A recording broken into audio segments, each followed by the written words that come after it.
त्या संदर्भामध्ये उत्तर देत असताना आपण सांगितलं की मंत्री महोदयांनी इथं आपल्याला तारीख 2024 सालाची सांगितली आणि हाऊसमध्ये आम्हाला 2025 त्या ठिकाणी सांगितली। या ठिकाणी बंधूंनो आपल्याला फक्त एवढं सांगतो की अतिशय जिव्हाळ्याचा हा प्रश्न आहे, अतिशय महत्वाचा आहे। वास्तविक पाहता अनुदान हे दरवर्षी हा टप्पा हा वाढला पाहिजे। जो 20% असेल तो 40 वर, 40 असेल त्याला 60 वर, 80 वर असेल तो 100% हा आला पाहिजे।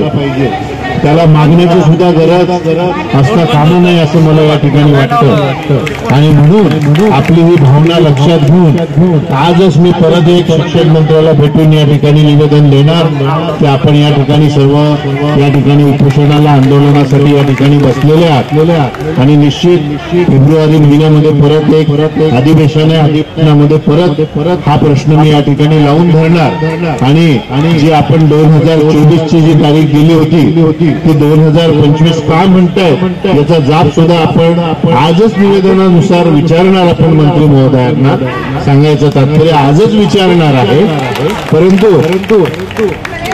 परंतु त्यामध्ये त्यांच्याकडनं सकारात्मक उत्तर जर नाही मिळाले तर दुसरा जे अस्त्र असतं, जे शस्त्र असतात की जे आपण अधिवेशनाच्या वेळेस त्यांना धारेवर धरू शकतो ते निश्चित आम्ही या ठिकाणी आपल्या बाजूनं विचारणार आहे आणि लवकरात लवकर आपल्याला हा अनुदान कशा पद्धतीने मिळेल याचा निश्चित प्रयत्न मी या ठिकाणी करेल आणि आपल्या या सगळ्या मागणीचं या ठिकाणी मी समर्थन करतो आणि माझे 2 शब्द समाप्त। धन्यवाद साहेब। आदरणीय आमदार इंगडे साहेब या ठिकाणी आपल्या विचारपीठावर आपल्याला भेट देण्यासाठी आले।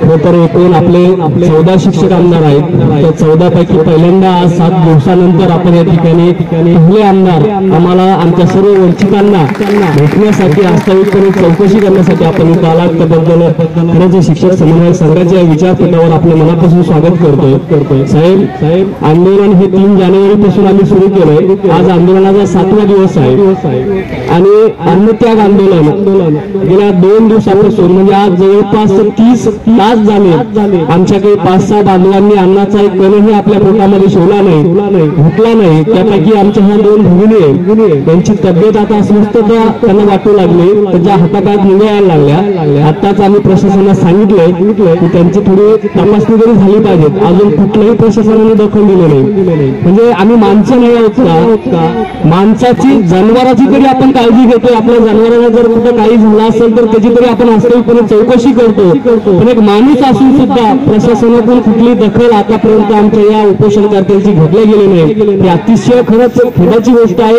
आणि गंभीर आहे। याबाबतची सुद्धा आपण या ठिकाणी काही गोष्टी सांगितल्या गेल्या पाहिजे की अतिशय पोटतिडकीने न्याय हक्कासाठी जर आपले हे बांधव उपोषण करत असेल तर त्यांच्या उपोषणाची दखल घेतली गेली पाहिजे, त्यांची चौकशी केली पाहिजे आणि या अनुषंगाने आतापर्यंत अद्यापपर्यंत 30 तास उलटून गेले पण अद्यापपर्यंत आमची कुठली चौकशी झाली नाही। आता आमच्या 2 भगिनी त्यांना खूप अस्वस्थ वाटले, त्यांना आम्ही सांगितलंय तुम्हाला जास्त त्रास होत असेल तर आपण दवाखान्यात ऍडमिट होऊया, पण तरी सुद्धा ते त्यांच्या भूमिकेवर ठाम आहे।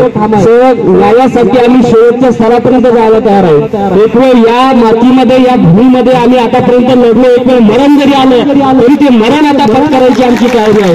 पण आता माझ्या महाराष्ट्रातल्या 60,000 शिक्षक बांधवांना कायमचा न्याय मिळावा ही भूमिका या माध्यमातून आम्ही हात जोडून सर्व शिक्षक बांधव आपल्याकडे करतो। कारण तुम्ही आणि सरकारमधले तुम्ही एक दुवा, तुम्ही आमचे सर्वांचे लोकप्रतिनिधी आहात, आमचा आवाज तुम्ही त्यांच्यापर्यंत जाऊन सांगू शकता, सन्माननीय मुख्यमंत्र्यांपर्यंत जाऊन सांगू शकता की ज्ञानदानाच्या कविते काम करणारे या महाराष्ट्रातील एक वंचित घटक अतिशय वास्तविकपणे तुमच्याकडे न्याय मागण्यासाठी मोठ्या संख्येने ते येऊन बसला आहेत। आपण त्यांना न्याय द्यावा। जोपर्यंत आता न्याय मिळत नाही, जोपर्यंत आमच्या या सगळ्या अन्नत्याग उपोषणाची दखल घेत नाही तोपर्यंत उपस्थित हा सर्व जनसमुदाय आज मैदानात उठणार नाही। साहेब काही झालं तरी चालतं, आज आम्ही इथं बसून राहणार आहोत। आमच्यावर गुन्हे दाखल झाले तरी ते आता स्वीकारण्याची आमची तयारी आहे। आम्हाला गोंधळ घालायचा नाहीये।